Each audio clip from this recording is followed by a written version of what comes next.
chýbala mu nejaká dlhodobejšia vízia. Častokrát voliči ani len nevedeli, čo Starmer predstavuje. Žiadne z ostatných vedúcich politických strán nepostavili kandidáta do týchto doplňujúcich volieb. Akási satirická postava Binfej sa volá, nosí na hlave odpadkový kôš.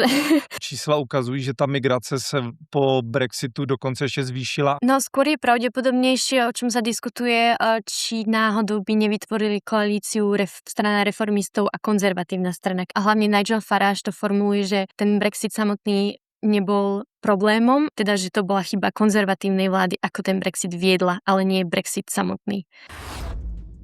Ahoj a dobrý den všem, já vás vítám u dalšího dílu 37P, moje jméno je Adam Blišťan a díky moc, že posloucháte. Na úvod bych chtěl poděkovat vám všem, kteří odebíráte 37P na YouTube a pokud byste chtěli mít přístup k dílům o něco dřív, tak budu rád, když se stanete členy kanálu a podpoříte tak 37P. Díky moc. Teď už dnešnímu hostovi, potažmo hostce, pozvání přijala Simona Dianová, výzkumnice na Ústavu mezinárodních vztahů, která se zaměřuje na britský politický diskurs. Dobrý den a vítejte. Dobrý den, ďakujem za pozvanie. My se nacházíme v takovém turbulentním období, natáčíme 9. července a je to teprve několik hodin, kdy Nigel Farage, předseda strany Reform UK, prohlásil, že bude rezignovat na svůj mandát poslance, ale zase se ho pokusí v doplňujících volbách získat, k tomu se ještě dostaneme, ale to hlavní před týdnem zhruba ohlásil britský premiér Keir Starmer, že bude rezignovat na svou funkci a je to další z řady ministerských předsedů, kteří nedokončí svou funkci nebo kteří rezignují předčasně, tak v jakém období se to vlastně nacházíme? Ovládl britskou politiku chaos? Áno, tak určite teda pre nás odborníkov na britskú politiku my sa teda nikdy nenudíme. No ten chaos práve to je také akoby povedať, že tá britská politika je teraz v tom chaose, tak to určite do veľkej miery ubližuje tej lejbristickej strane, keďže vstupovala do volieb s veľkým sľubom práve ukončenia dlhodobého chaosu konzervatívnej vlády, ktorá tu bola počas 14 rokov, ale ako sa teda aktuálne ukazuje, tak sa jej to vôbec nedarí nastaviť stabilitu. Ale aktuálne teda je to ten proces, keď premiér Keir Starmer rezignoval na svoju funkciu premiéra a sú teraz možné dva také hlavné scenáre. Dneska teda aktuálne začal proces prijatia nominácií na nového lídra lejbristickej strany. Zatiaľ teda máme iba jedného ohláseného kandidáta, bývalého primátora Veľkého Manchesteru Andyho Burnhama.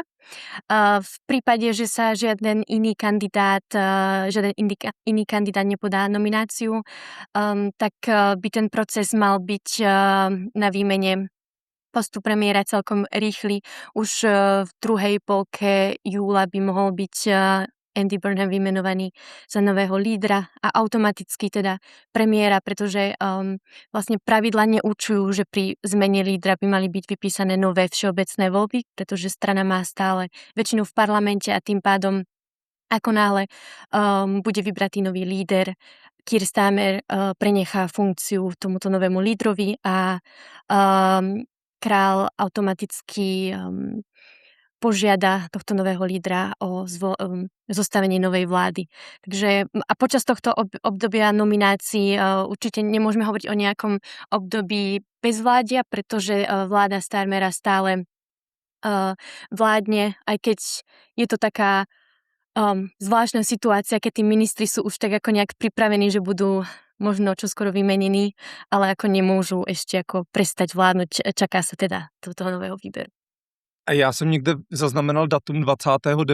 srpna, augusta, abych jsme se dostali na stejný jazyk, tak to by bylo jenom v případě, že by se těch kandidátů přihlásilo víc, což se ale vlastně nečeká, že by ještě někdo se přihlásil. Áno, zatiaľ sa to Až tak nečaká, ale na druhej strane nemôžeme to vylúčiť. Tie nominácie budú prebiehať až do 16. júla a ak sa teda čo i len jeden ďalší nový kandidát treba spomedzi aktuálnych ministrov ozve, že by sa chcel teda uchádzať o ten post nového lídra, tak vlastne potom v 16. júle bude nasledovať obdobie počas takmer celého augusta, keď členovia lejbristickej strany budú práve hlasovať, ktorého kandidáta preferujú. A ak teda nastane táto stranická súťaž, tak práve to je ten termín, kedy na konci augusta alebo 1. septembra by malo dôjsť k výmene Starmera na funkcii premiéra. Strana je v tomto rozdelená. Niektorí poslanci sú za to, aby práve tá voľba, tá stranická súťaž prebehla. Tým pádom by Andy Burnham čelil takému drobnohľadu otázka, musel by detailnejšie vysvetliť svoje návrhy nových politik a tak podobne.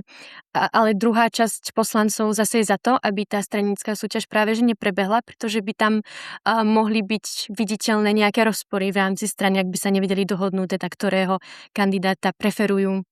A práve, ako som už na začiatku spomenula, ten jeden z hlavných cieľov pred 2 rokmi teda Starmerovej vlády bolo nastoliť tú stabilitu, takže tá stranická súťaž by mohla práve že viesť k nejakému určitému chaosu. A keď tiež je to otázne, pretože Andy Burnham je spomedzi nejakých možných kandidátov sa javí najobľúbenejším favoritom.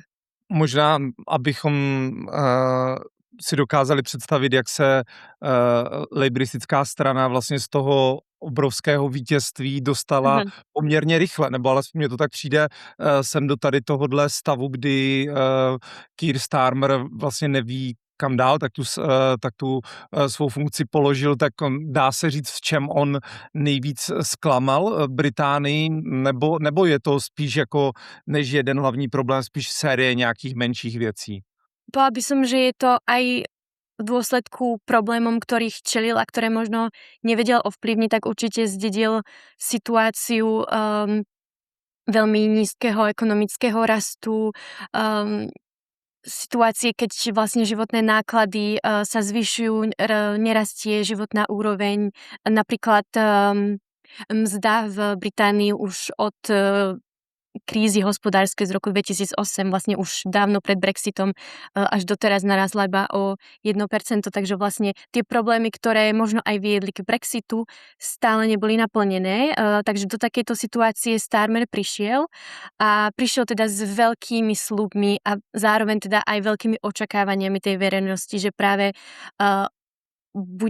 že tento nový premiér dokáže tú situáciu zmeniť. Aj keď je dôležité podotknúť, že tie voľby Starmer získal väčšinu v parlamente, naozaj skutočne veľkú, avšak ten podiel hlasov bol pomerne malý. Kvôli väčšinovému volebnému systému v Británii, ktorý je špecifický.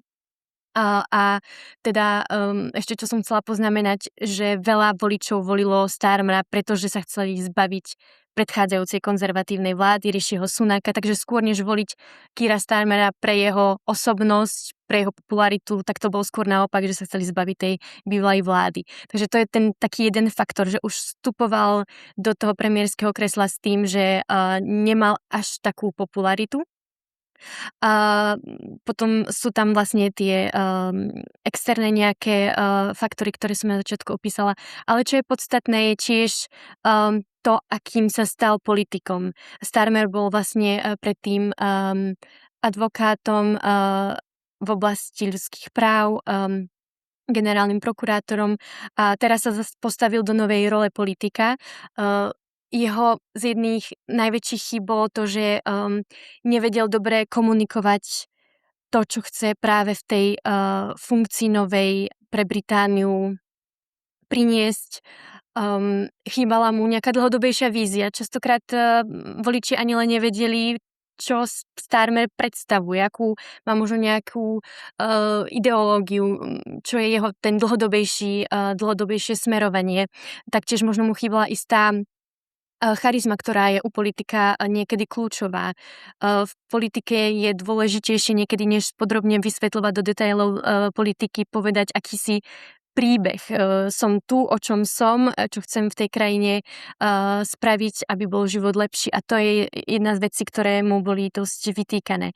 No a teda keď prišiel do tej politiky s tak veľkým očakávaním, že naplní sľuby, tak preto prišlo podľa mňa aj to veľké sklamanie tak pomerne rýchlo, keď už po 2 rokoch jeho popularita klesla na historické minimum. Starmer se zařadil do řady premiérů, že jo, kteří nevydrželi moc dlouho, jestli se nepletu, tak je to 6.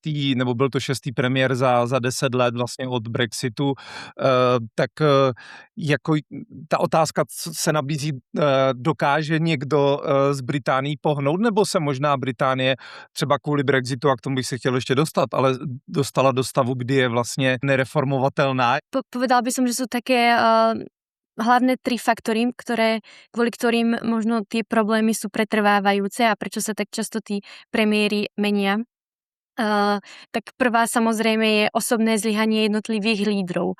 Už vlastne od Terezy, alebo začnem teda Davidom Cameronom, ktorý ako nedokázal vyhrať referendum, Theresa Mayová, ktorá kvôli vnútorným rozporom roztrieštenej strane, ale aj rozdelenej spoločnosti nedokázala priniesť Brexitovú dohodu, ktorá by bola priateľná tak ako pre Britániu, tak aj pre Európsku úniu. Potom sme tu mali Borisa Johnsona, na jednej strane sa mu podarilo tú dohodu dotiahnuť do konca. Jeho zlyhania však boli kvôli povedzme morálnemu zlyhaniu, keďže organizoval party priamo v Downing Street 10 počas lockdownu, počas pandémie. Vymenoval taktiež kontroverzného politika, napriek tomu, že vedel o jeho obvineniach zo sexuálneho obťažovania. Potom sme tu mali Liz Truss, ktorá získala rekord, ktorý je určite nikto nezávidí, keď už po 45 dňoch rezignovala kvôli jej mini budžetu, keď ohlásila radikálne zníženie daní bez toho, aby boli finančne pokryté a potom tu bol teda Rishi Sunak, ktorý zase nezvládol krízu životných nákladov a taktiež otázky migrácie. Takže a teraz tu máme teda Keira Starmera, ktorý, ako som už opísala, kvôli rôznym dôvodom taktiež zlyhal. Takže to je ten prvý hlavný faktor, tie osobné zlyhania tých lídrov. Potom tu máme narastajúcu fragmentáciu voličov, ktorá je nielen špecifická pre Britániu, ale aj pre mnohé iné európske krajiny, keď voliči nie sú tak lojálni k určitej jednej strane, ako možno boli počas x rokov predtým. Teraz sa práve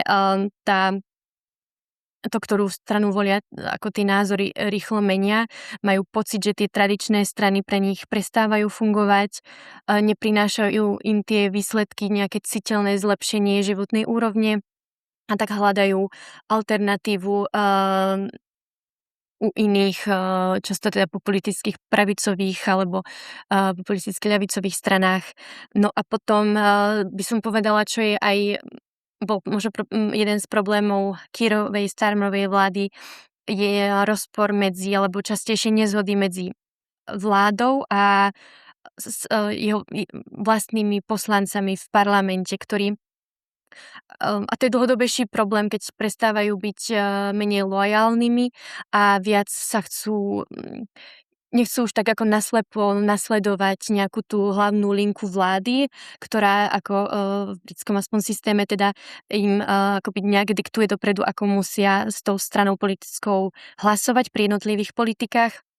Ako sme videli posledne napríklad pri vojne, čo sa týka témy vojne v Gaze alebo reformy sociálneho zabezpečenia, že sa teda v tom parlamente ako vyjadrovali ten nesúhlas a častokrát hlasovali proti vláde a chceli sa teda radšej riadiť vlastným nejakým morálnym smerovaním, ale aj aby zastupovali svojich voličov v jednotlivých volebných obvodoch. Takže to sú také tie 3 hlavné faktory, ktoré by som povedala. Proste tie zlyhania jednotlivých lídrov, fragmentácia voličov a nesúlad medzi jednotlivými poslancami a vládou v strane. No a všechno tady to, o čem se bavíme, nebo já jsem chtěl, že to všechno začalo Brexitem, ale to možná Brexitem zdaleka nezačalo, je to jenom jako třeba jeden ze symptomů, to klidně budu rád, když doplníte, ale jak vlastně se teďka Británie vyrovnává s Brexitem, nebo zazní, jako je to součástí té politické diskuze, že třeba na to jedni svádí tu vinu a říkají, hele, proto se máme tak špatně, a druzí říkají, měli jsme ten Brexit, nevím, udělat rychleji, tvrdší a měli bychom se naopak ještě líp, nebo jakou roli teďka hraje Brexit v té britské politice? Čo by som prvé povedala, tak Brexit určite tie problémy nevytvoril. Samozrejme určité áno, ale skôr by som to formulovala, že tie existujúce prehlbil aj tú ekonomickú situáciu. A Británii sa práve ťažšie dostáva z problémov, ktoré nie všetky sú špecifické iba pre Britániu, ale aj treba od pandémie sa horšie hospodárstvo zotavuje a to by som pripísala šťastie teda tomu Brexitu. Teda keď to porovnám, ako sa zotavovali iné ekonomiky Európskej únie. No a áno, je tu na jednej strane teda tá debata ohľadom Brexitu. Čím ďalej, tým viac sa začína práve poukazovať na tie negatívne dôsledky Brexitu, hlavne teda na ten obchod a obchodné vzťahy a teda na ekonomiku. A je tu viac a viac hlasov, aby sa napríklad liberálni demokrati hlásajú, alebo volajú potom, aby sa opäť Británia pripojila aspoň k jednotnému trhu s Európskou úniou a colnou úniou. Wes Streeting, bývalý minister zahraničia, otvorene hovorí, aby sa Británia opäť stala členom Európskej únie. Takže narastá tu viac to volanie po určitom priblížení sa. Na druhej strane tu máme politikov, či už z konzervatívnej strany, alebo od Nigela Faragea a jeho reformistov, ktorí akékoľvek zbližovanie s Európskou úniou označujú za akúsi zradu toho Brexitu. Politikov, ktorí práve chcú to zbližovanie, tiež označujú za zradcov. Takže spoločnosť je stále dosť polarizovaná už od čas referenda, toto sa až tak veľmi nezmenilo. A v posledných rokoch a mesiacoch sú viac a viac, ako vidíme tie čísla, ako Brexit mal dopad na to hospodárstvo. Už to jednoducho nemožno ignorovať napriek tomu, že to určité spektrum, určití politici práve akoby sa snažia to, a hlavne Nigel Farage to formuluje, že ten Brexit samotný nebol problémom, ale spôsob, akým bol nastavený a ako bola už od vlastne Brexitovej dohody a tie dôsledky, teda, že to bola chyba konzervatívnej vlády, ako ten Brexit viedla, ale nie Brexit samotný. Takže je to taký ten rozkol. Brexit se často prodával i jako způsob, nebo někteří politici to prodávali jako způsob, jak navrátit zemi kontrolu nad migrací, ale čísla ukazují, že ta migrace se po Brexitu dokonce ještě zvýšila, akorát to není ze zemí Evropské unie, ale je to z Indie, Pákistánu a tak dále, tak je tohle třeba něco, co v té debatě taky zaznívá, že to je jako špatně, nebo tahle migrace třeba lidem, kteří volí, teď nevím, Nigela Farage a tak nevadí a vadila jim spíš ta z Evropské unie? Tak áno, je to taký paradox, vlastne jeden z takých tých najväčších sľubov pred referendovej kampane bolo práve navrátenie Británie kontroly nad imigráciou. A tá imigrácia z Európskej únie skutočne po Brexite klesla, ale Británia teda tak ako podobne aj iné európske štáty kvôli starnúcej populácii a určité sektory sa aj spoliehali práve na tú pracovnú silu z Európskej únie, tak práve tieto sektory boli tým oslabené, lebo je to ako taký rozkol medzi tým, čo niektorí politici rozprávajú, že sa prečo imigrácia je škodlivá a podobne, ale na druhej strane, keď sa pozrieme proste na tie reálne faktá a že Británia proste ako sa nemôže zabezpečiť bez tej zahraničnej pracovnej sily, tak v roku 2021 prijala vláda nové opatrenia, aby práve, ako ste povedali, zabezpečila ten prísun pracovnej sily a hlavne kvalifikovaných pracovníkov mimo krajín Európskej únie. Takže skôr sa zmenil akoby ten druh tých migračných tokov a v dôsledku tejto novej politiky práve narastol až do skutočne extrémnych čísel. V roku 2003-2004 bol taký akoby ten vrchol a preto sa následne začala ešte viac prehlbovať tá antiimigračná retorika a vlády začali prijímať viac reštriktívne opatrenia, aby to práve znížili. A to je aj taká jedna kritika Keira Starmera a jeho vlády, že veľmi sa snažil akoby aj do istej miery preberal nejakú tú tvrdšiu retoriku proti imigrácii od Nigela Faragea, keď samozrejme videl, ako jeho strana rastie v tých preferenciách. Ale tým pádom strácal dosť veľkú časť liberálnejších, progresívnejších voličov. Takže tak.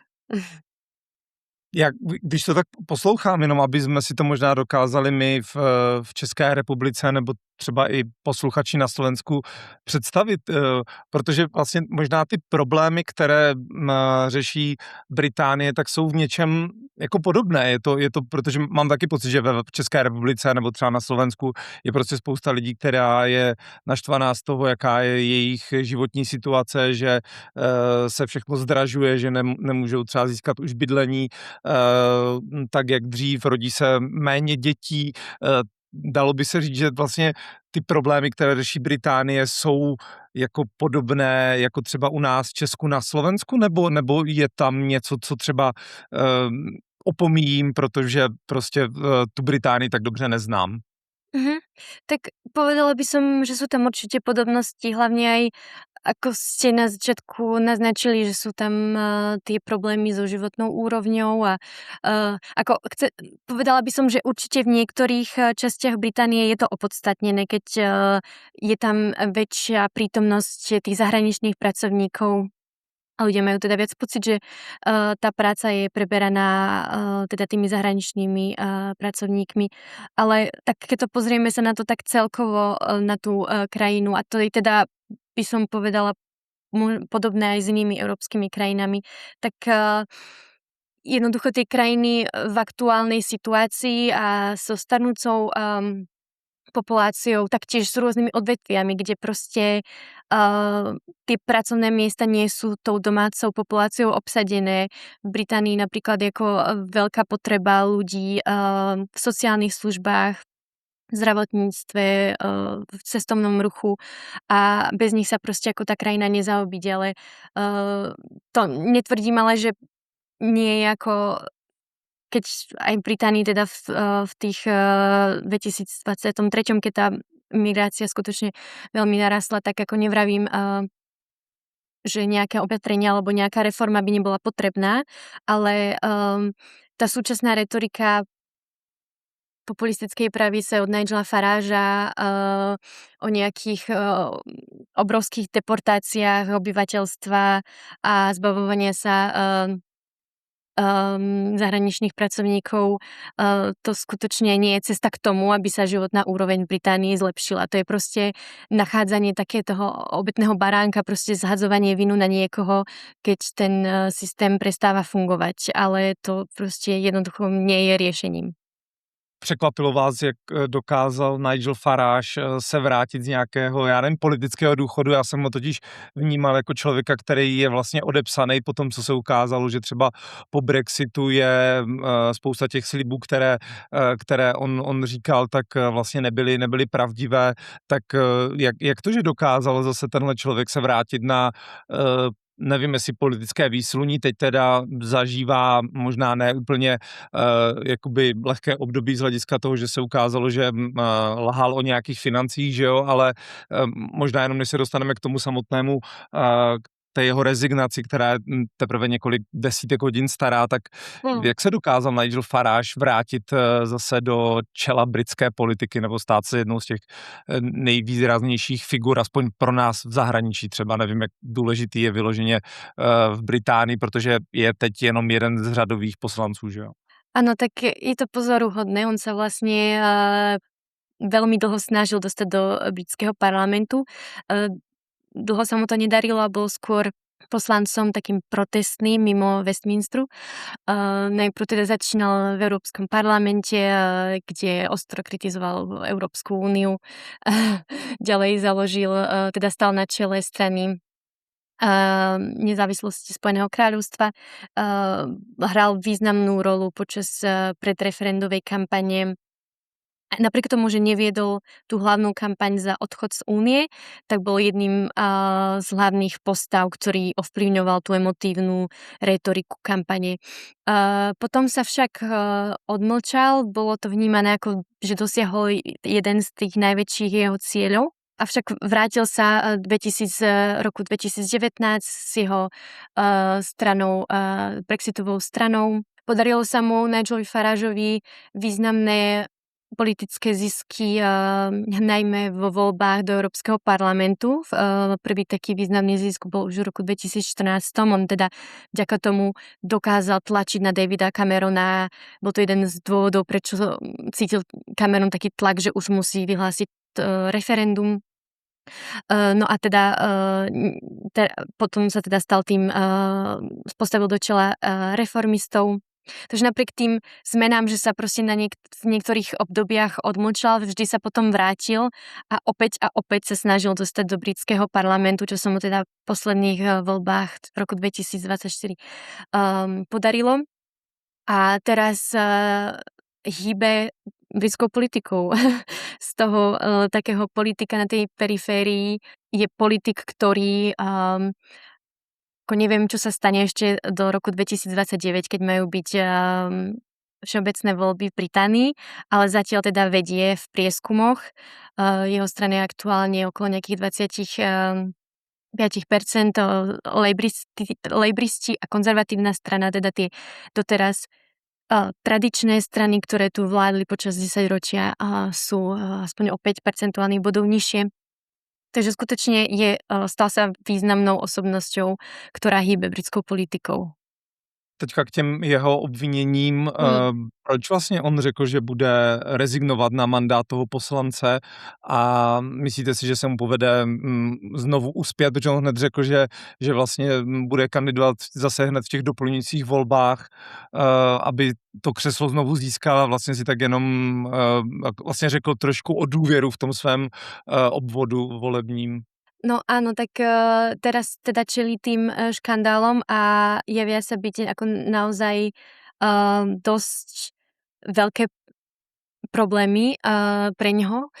Tak prvé je vlastne to, že prijal ten finančný dar v podobe 5 miliónov od kryptopodnikateľa s tým, že on ako sa potom v 2024, ako sa stal poslancom, tak pravidlá kladú poslancovi, aby deklaroval svoje finančné záujmy v posledných 12 mesiacov, ktoré sa nejakým spôsobom môžu týkať tej jeho verejnej funkcie.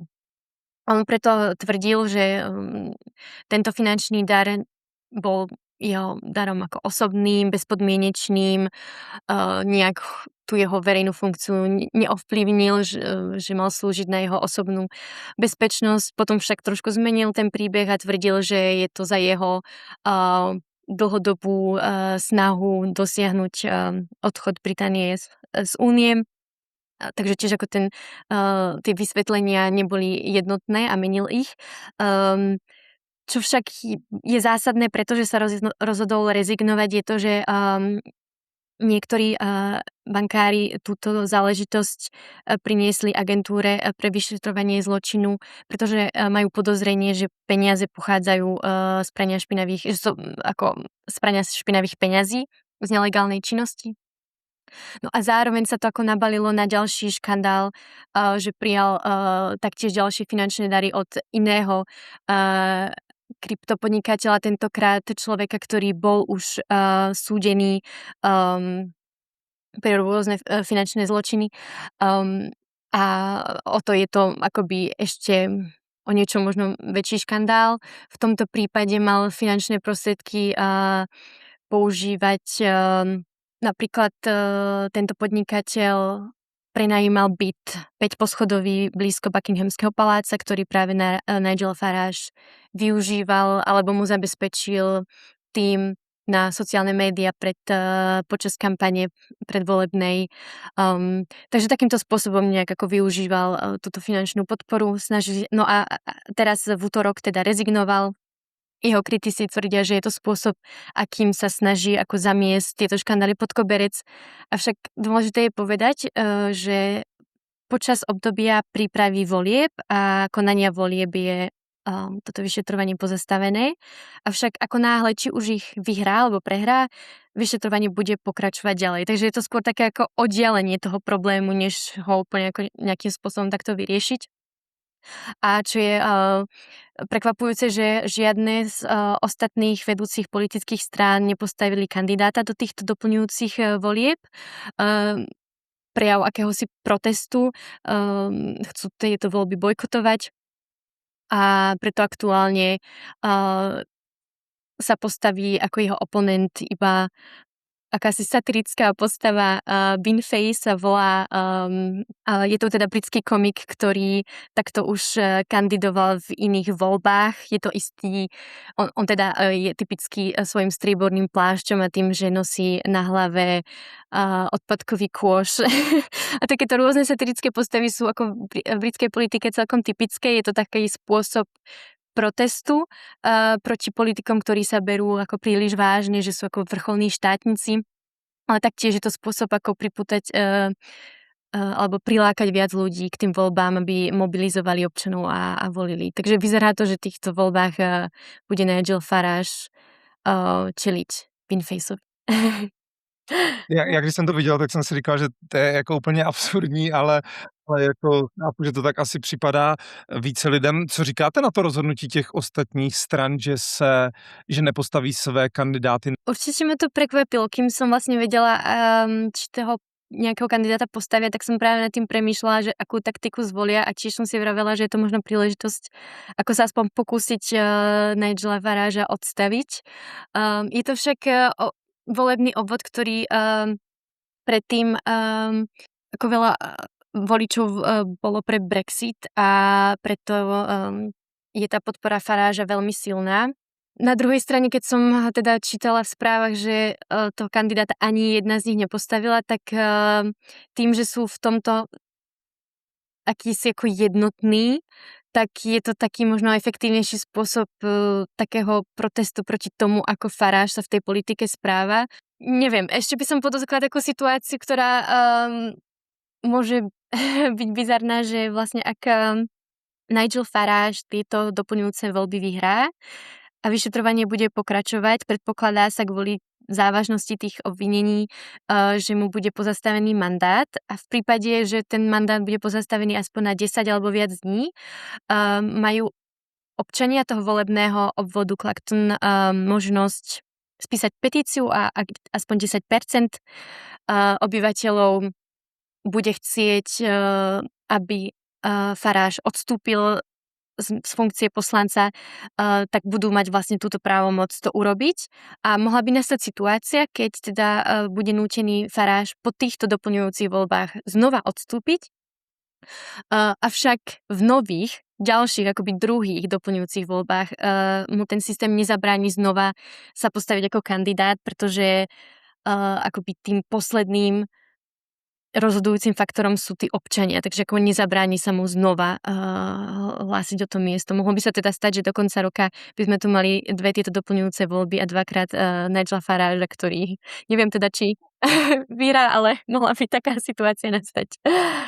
Je Reform UK, což je strana Nigela Farage, stranou jednoho muže. Je on tím, kdo to celé dává dohromady. To znamená, že kdyby on, nevím, byl odsouzený nebo se rozhodl z politiky odejít, takže by se ta strana rozpadla nebo že by ztratila hodně?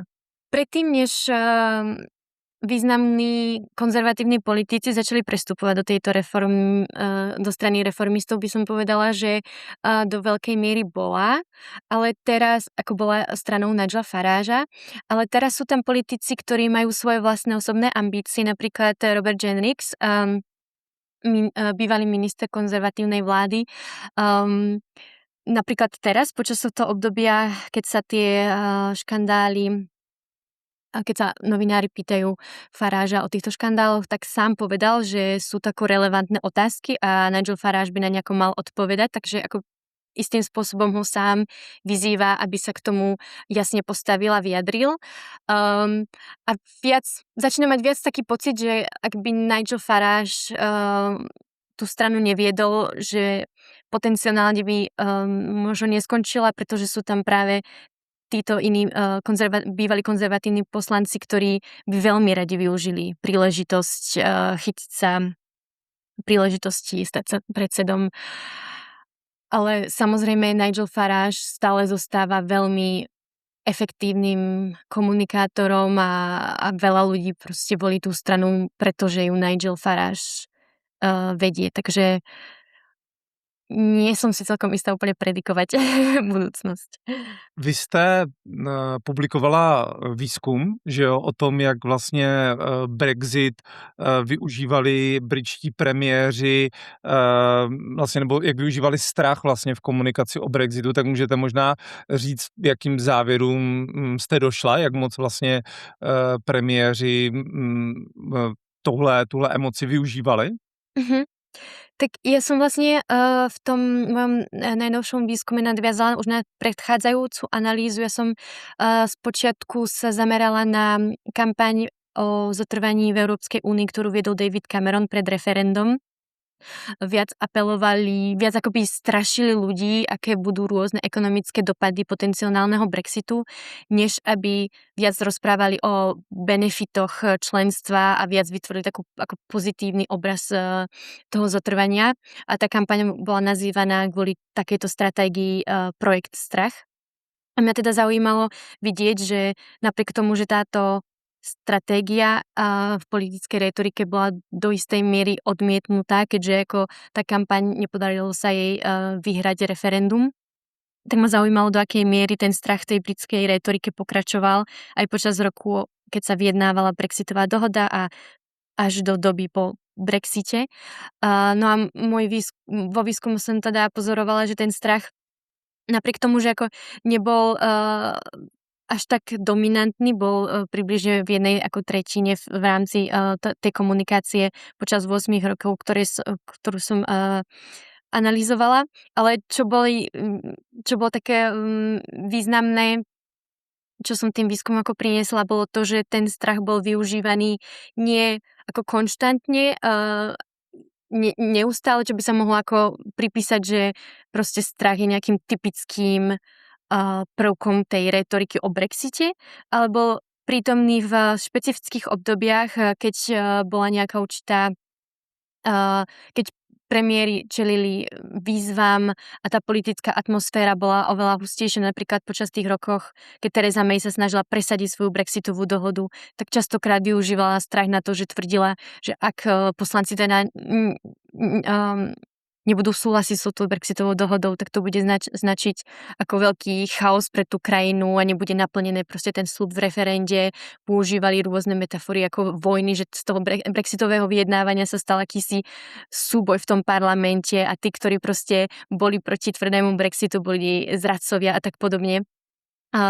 No a ten strach ako pretrval až do toho post-brexitového obdobia, keď sa stal nejakým nástrojom určitej legitimizácie politik, napríklad ako počas vládnutia Rishiho Sunaka, ktorý bol charakterizovaný ako politik s miernejšou rétorikou, snažil sa ako stabilizovať tie vzťahy s Európskou úniou.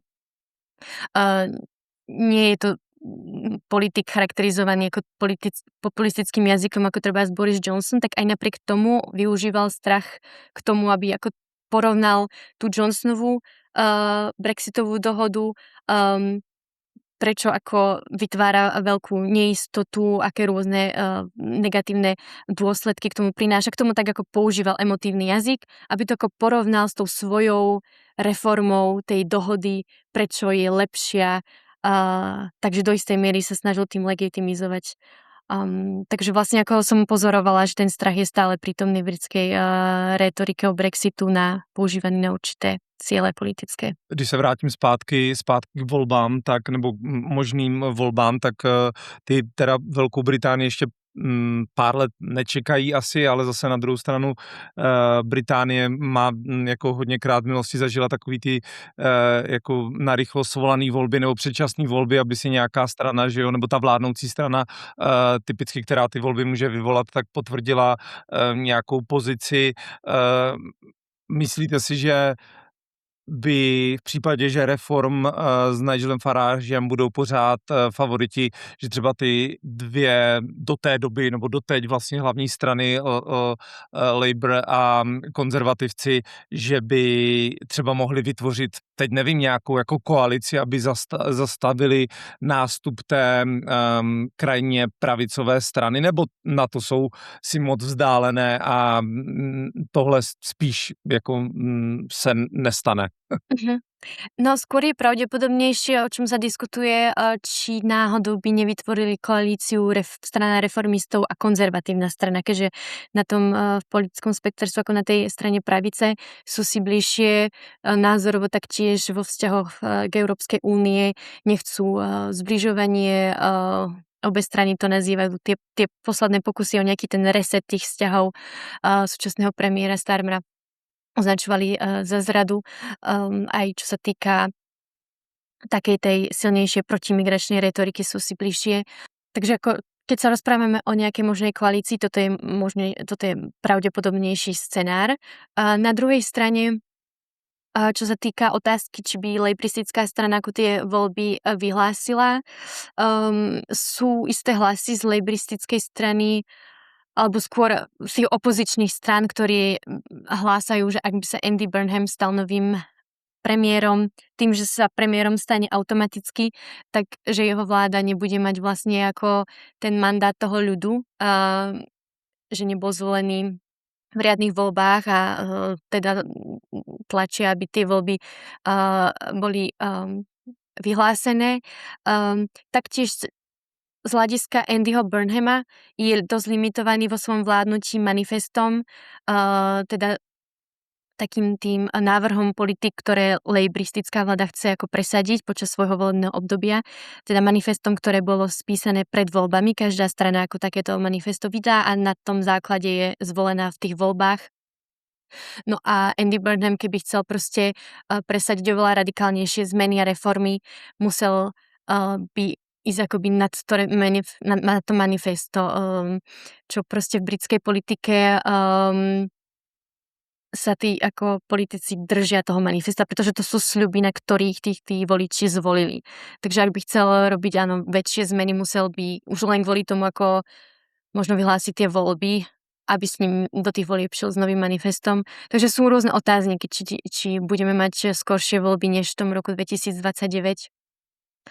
Ale teda tie prieskumy zatiaľ uvidím, ako sa to zmení, ak sa stane Andy Burnham novým premiérom, ako sa to zmení, čo sa týka preferencií, ale zatiaľ teda aj najsilnejšou stranou strana reformistov Nigela Faragea.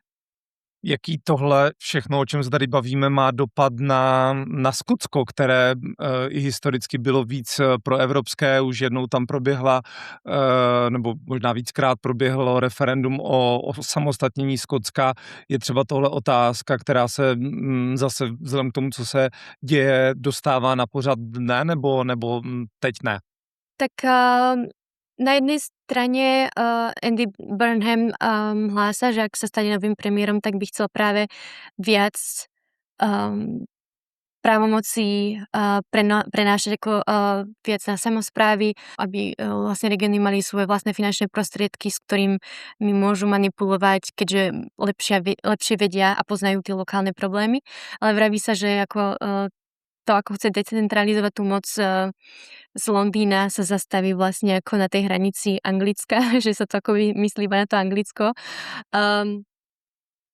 Vlastne po tých posledných voľbách do škótskeho parlamentu, tak tie nacionalistické strany aj treba vo Walese ako posilnili a určite stále je to ako stále ako presadzujú, že by chceli jedného dňa opäť nastoliť tú otázku potenciálneho referenda, ale skôr si myslím, že to bude väčšia snaha sa snažiť ako získať tie devolvované právomoci z Londýna, ktoré ako dosť po Brexite tie právomoci boli práve vrátené do Londýna tými rôznymi zmenami po Brexite. Takže určite ako tie hlasy zo Škótska neutichnú, ale uvidíme teda, do akej miery by nastala tá nová kooperácia medzi Škótskom a vládou v Londýne, ak teda Andy Burnham sa stane novým premiérom. Dvě poslední otázky, které mě napadají. Ta jedna je taková, jako spíš, že si byste dokázala odhadnout třeba, jak v té debatě v Británii hrají roli zahraniční otázky. To znamená například, já nevím, postoj vůči Ukrajině, nebo třeba například otázka Palestiny, Izraele, nebo postoj k Donaldu Trumpovi. Jsou to věci, které se jako dostávají hodně do popředí, nebo v tomhle politickém souboji vlastně nejsou tak důležité a jsou to skutečně ty domácí problémy, které zabírají drtivou většinu debat. Určite tie globálne problémy ovplyvnili vládu Keira Starmera. Na jednej strane aj pozitívne, aj negatívne, čo sa týka napríklad vojny v Gaze. Tak to bola veľká kritika voči Starmerovi, keď na začiatku vlastne tvrdil, že Izrael má právo odstaviť Gazu od vody a elektriny. Myslím, že takto nejak formuloval. Dlho trvalo, kým vôbec boli nejak ako obmedzené vyvážanie zbraní. Potom tu bol vlastne taká kontroverzia s Palestine Action organizáciou, ktorá ako i za podporu Palestíny, keď vlastne oni sa dostali k nejakým vojenským lietadlám, ktoré ako postriekali farbou, nejak ako bola to nejak v miliónoch škoda a kvôli tomuto aktu aj nejakým asi viacerým, ale toto bol ten hlavný, ktorý presvedčil vládu, aby ich označili za pridali na zoznam teroristických organizácií a kvôli tomu aj ľudia, ktorí potom protestovali v uliciach Londýna mierovým spôsobom, ale iba tým, že držali ako na papieri napísané, že práve podporujú túto skupinu, tak treba aj veľa dôchodcov bolo potom trestne stíhaných kvôli tomuto novému zákonu. Takže to je ako situácia vo svete, ktorú práve Starmer bol za to dosť kritizovaný, akým spôsobom sa s tým nejak ako vysporiadal. Na druhej strane posledne pri vojne v Iráne práve, že mu to trochu zvýšilo tú podporu, alebo aspoň sa vykreslil v lepšom svetle, keď odmietol participovať na útokoch po boku Spojených štátov amerických. Ale aj napriek tomu, tomuto pozitívnemu vývoju, čo sa týka teda ako postaveniu proti Trumpovi a neísť iba slepo, ako čo Trump robí, tak my musíme nasledovať. Tak vlastne teraz ako volali hlasy po jeho odstúpení, tak ako by sa zabudlo na to, že spravil aj dobré proste kroky. Ľudia ho naozaj veľmi kritizovali a jednoducho na tie lepšie veci, ale je to, na tie lepšie veci sa do istej miery zabudlo, ale chcela som ako dodať, že to je podľa mňa aj tá chyba tej slabej komunikácie zo strany Starmera. Že aj to, tie dobré politiky, ktoré niektoré urobil, samozrejme nie je všetko, čo počas tých 2 rokov nastolil a zmenil, bolo iba zlé a negatívne, ale tá komunikácia nebola dostatočná. Napríklad aj o tom, že sa teraz výrazne znížila imigrácia, tak keď sa pozrieme na verejnú mienku, tak ľudia nie sú si toho vedomí. Takže toho možno aj pripravilo to, aby lepšie komunikoval pozitívne veci. No a poslední otázka, taková asi spíš věštecká. Co bude s Británií dál? Uklidníte nás, kteří máme Británii rádi, že Andy Burnham může být tím člověkem, který vyvede z nějaké politické krize. Je on tím, kdo to dokáže, nebo si myslíte, že ty problémy jsou hlubší a bohužel tohle bude ještě nějak pokračovat? Tak ja v tom osobne tiež strašne dúfam, Už som pri nástupe Keira Starmera dúfala, že sa veci zlepšia. Ale samozrejme je tu, ako som už povedala, proste Británia je krajina, ktorá je vládnutelná, ak to tak poviem. Dá sa proste nastoliť zmeny, ktoré povedú k citeľnejšiemu proste zlepšeniu tej životnej úrovne, naštartovanie ekonomického rastu, ale je potrebný presne ten líder, ktorý sa nebude báť robiť radikálnejšie zmeny.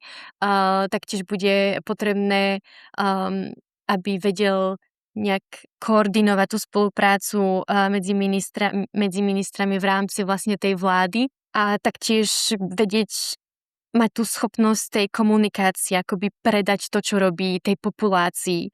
Ale doteraz proste bohužiaľ sme nevideli lídra, ktorý by bol schopný nastoliť potrebné zmeny. Je samozrejme otázne, do akej miery Andy Burnham bude vedieť naplniť tieto sľuby.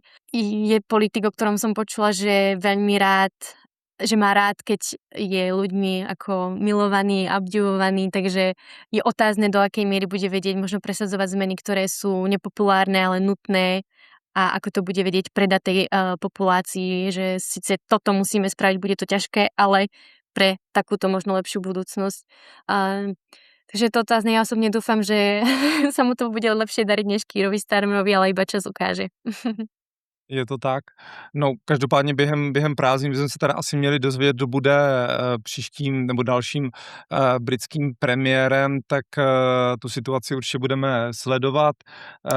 Já vám moc krát děkuju za váš čas, za to, že jste poskytla vhled do Velké Británie a nezbývá než Britům držet palce. Simona Dianová, moc krát děkuju za rozhovor. A ja veľmi pekne ďakujem za rozhovor.